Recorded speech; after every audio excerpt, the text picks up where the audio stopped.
Coucou tout le monde, aujourd'hui je vous retrouve pour une nouvelle vidéo et je vais faire un tag. C'est pas moi qui l'ai créé, je l'ai récupéré sur une chaîne américaine dont je vous mettrai le lien en bas. Et c'est un tag qui n'a pas non plus été créé par cette chaîne, mais honnêtement je sais pas d'où ça vient, la flemme de remonter toutes les vidéos. Bref, ce qu'il faut savoir c'est que c'est pas moi qui l'ai créé. Et en gros c'est le tag, dont il faut que je me rappelle le nom, de fin d'année. On va l'appeler comme ça, le tag de fin d'année. Et en fait c'est un petit peu pour faire une rétrospective de l'année et voir quels sont nos objectifs pour le mois et demi qui nous reste. Bref, j'ai expliqué ça de façon particulièrement efficace, ironie, et donc on va commencer tout de suite. Alors, première question, c'est quel livre tu as commencé et tu aimerais finir d'ici la fin de l'année? Et ça, je pense que c'est une question qui doit s'appliquer aux gens qui lisent soit plusieurs livres en même temps, soit qui commencent un livre mais qui le finissent pas forcément, qui le reportent un peu à plus tard. À savoir que c'est quelque chose que moi personnellement je ne fais pas quand je commence un livre, soit je le finis pas et donc je le reprendrai jamais, soit je le termine directement. Et donc bref, le seul livre que j'ai en cours en ce moment, parce que mon petit cerveau n'est pas capable de lire plusieurs livres en même temps, c'est Illuminae de Cegemina, donc c'est le tome 2, j'avais pas été trop fan du 1, mais pour l'instant le 2 j'aime bien. J'ai lu 147 pages pour le moment. Et donc je pense que là je vais largement le terminer pour d'ici la fin de l'année parce que ça se lit très vite. Mais voilà, c'est le livre qu'il faut que je finisse d'ici la fin de l'année. Ensuite, question numéro 3, c'est as-tu un livre d'automne que tu vas lire cet hiver? Et alors pour ça, faut savoir que moi personnellement j'adapte pas mes lectures en fonction de la saison. Donc je peux très bien lire un livre de Noël ou en juin ou un livre qui fait peur, même si j'en lis jamais, en avril par exemple. Voilà, donc j'accorde pas mes lectures en fonction des saisons. Mais pour cette question j'ai choisi Uprooted de Naomi Novak. Tout simplement parce que c'est une réécriture d'un conte. Il me semble que c'est une réécriture d'un conte. Bref, c'est un petit peu un conte. Ça fait beaucoup de contes dans la même phrase. Et je sais pas pourquoi ça me fait penser à un livre d'automne, la couverture aussi. Donc bref, il faut que je le lise. Et ici, on suit une jeune fille qui vit dans un village où, pour être protégée des forces du mal, ils ont un protecteur, sauf que ce protecteur il exige tous les 10 ans une jeune fille. Notre héroïne elle est persuadée que c'est sa meilleure amie qui va être choisie, sauf que au final, le jour du choix, c'est elle qui est choisie. Lisez le résumé vous, parce que je viens de faire un travail absolument catastrophique pour vous dire de quoi ça parle, mais c'est un livre que j'aimerais bien lire d'ici la fin de l'année. Voilà, donc c'est mon choix pour la réponse 2. Je suis en train de me demander pourquoi j'ai décidé de faire un tag, c'est pour faire un truc aussi nul, mais bon. Question 3, c'est un livre que tu attends encore, qui n'est pas encore sorti d'ici la fin de l'année. À savoir que moi, tous les livres que j'attendais sont sortis. Le dernier que j'attendais avec impatience, c'était Kingdom of Ash et il est sorti fin octobre.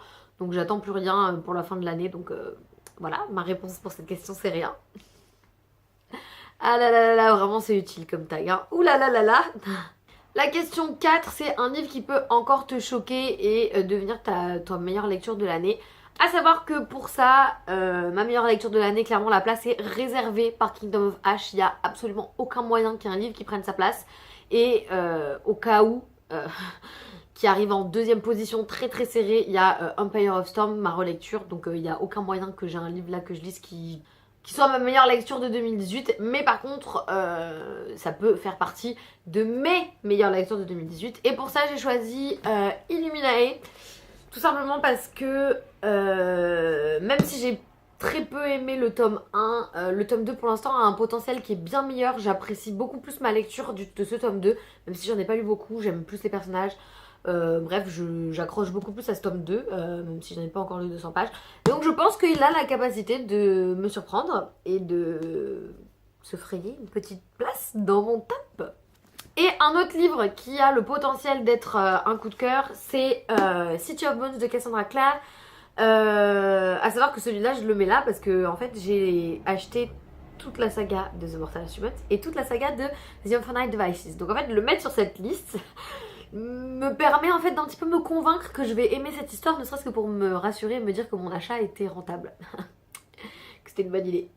Oui, parce que tout le monde le sait, il ne faut pas acheter une saga si vous n'avez pas encore lu le tome 1. Tout le monde sait ça, sauf moi apparemment. Et donc bref, clairement je pense que ça a vraiment un potentiel à me plaire, les personnages, les promesses, je pense, ont la capacité de me plaire. Après, est-ce que ça va être à la hauteur de mes attentes? Je ne sais pas. Mais il a du potentiel. Question 5, 3 livres que tu veux lire d'ici la fin de l'année. Alors, À savoir que d'ici la fin de l'année, mon objectif ça va être de descendre un maximum à PLL parce que là actuellement j'ai une centaine de livres que je n'ai toujours pas lu dedans. Ne jugez pas. Ne jugez pas. Non, j'ai dit on juge pas.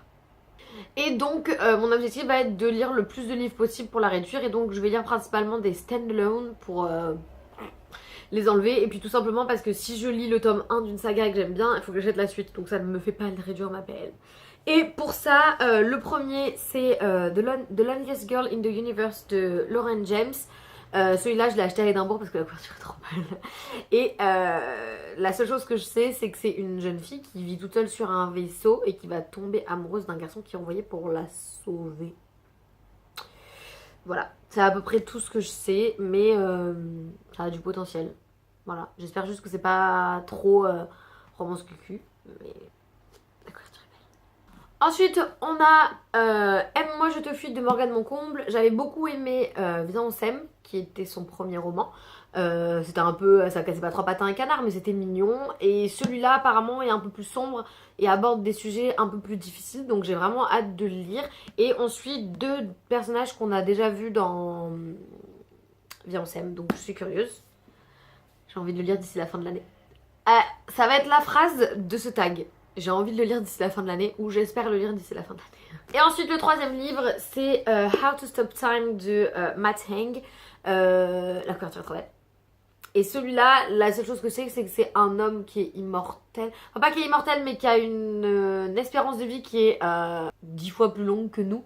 C'est-à-dire qu'il vieillit de 1 an tous les 15 ans, si j'ai bien compris. Et la règle principale pour ce genre de personnes, c'est de pas tomber amoureux. Voilà. Je sais très peu de quoi parle ce bouquin, mais apparemment c'est aussi un petit peu une critique de notre société, c'est un peu une satire, donc je suis curieuse. J'aimerais bien le lire d'ici la fin de l'année. Et enfin, dernière question, c'est as-tu des objectifs de lecture pour 2019? Enfin, as-tu déjà des objectifs? Et ce qu'il faut savoir, c'est qu'en 2019, il y a une grande partie de l'année où je ne serai pas en France, donc je vais pas pouvoir lire autant que j'ai lu cette année. Donc déjà, mon objectif de lecture, ce sera pas de 100, parce que c'était mon objectif cette année, que j'ai atteint.